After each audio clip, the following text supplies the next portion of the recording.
My name's Aashish Meshwani. I am a Finance Director, CFO. I've worked for 8 years in the property sector, worked at Fresh Student Living and then Student Cribs. I now am an interim who goes around transforming finance functions, putting in best practice and making finance a business partner.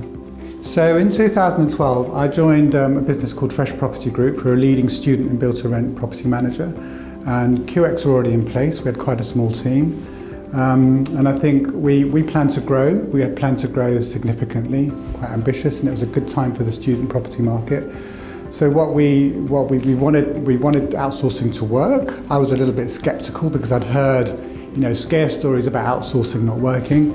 So I benchmarked QX, found out a bit more about them. Went over to India, visited the team.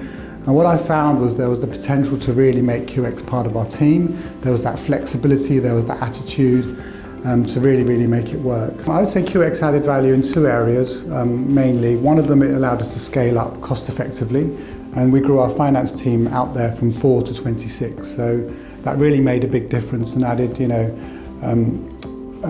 quite a significant number to our bottom line. I think the second area is it's not just about cost.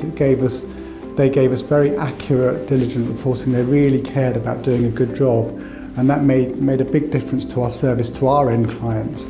And it also meant I, as the CFO, didn't have to worry, keep looking behind and worrying about accuracy and basic issues, which many finance directors have to. So with that, I could work with the MD. I could raise what I was involved with, and I could let that happen on its own in the main. So yeah, that was very important. We never saw them as a supplier, we saw them as a partner, and we saw the finance team very much on a day-to-day basis as part of our team. We didn't see them as something else. We called it the India office, and we even stopped calling them QX. We called them, finance in India.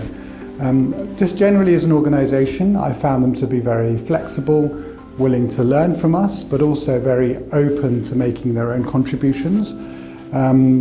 In time, once we got to know each other and trust each other, and I made it very clear to them that the best way of working is that it's a two-way thing.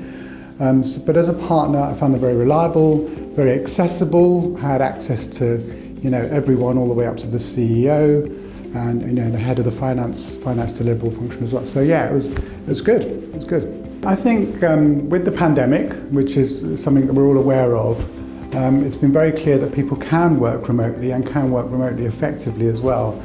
And that would make you think that, you can have something in India as well as somewhere locally in London, for example. So I think the scope and the potential has been proven in that way, in an accidental kind of way. So I think the scope is there to do that, and hopefully that's going to break some of the barriers that existed. I also think the scope is there for QX in particular. In the property sector. The property sector is huge, and I think there's a huge potential for them. But I also see QX as not just a business that puts in cheaper heads and saves you some money. They actually provide solutions, because having worked with them, they're very good with IT and systems and solutions, and they've got their own software development team. They help put in new accounting packages. So I think there's more than just saving costs, and I think they can be a real value-add partner to you as well. The two tips I would give anyone who is planning to use outsourcing is, one, treat them as your own team. Don't treat them as something else or someone else. They're people. So get involved in the hiring, get involved in making sure you get what you want, just as if you're recruiting people in the UK, because actually they're just the same. They're people who are going to do a job for you, and serve you. So just do it that way. Do it that way. The second tip really is to have an enabling, empowering culture, and ask them how you can help them in the UK, help them with their processes. So get them to, be open with you about what's not working, what isn't working, and try and help them, just as if they're your own team in the UK.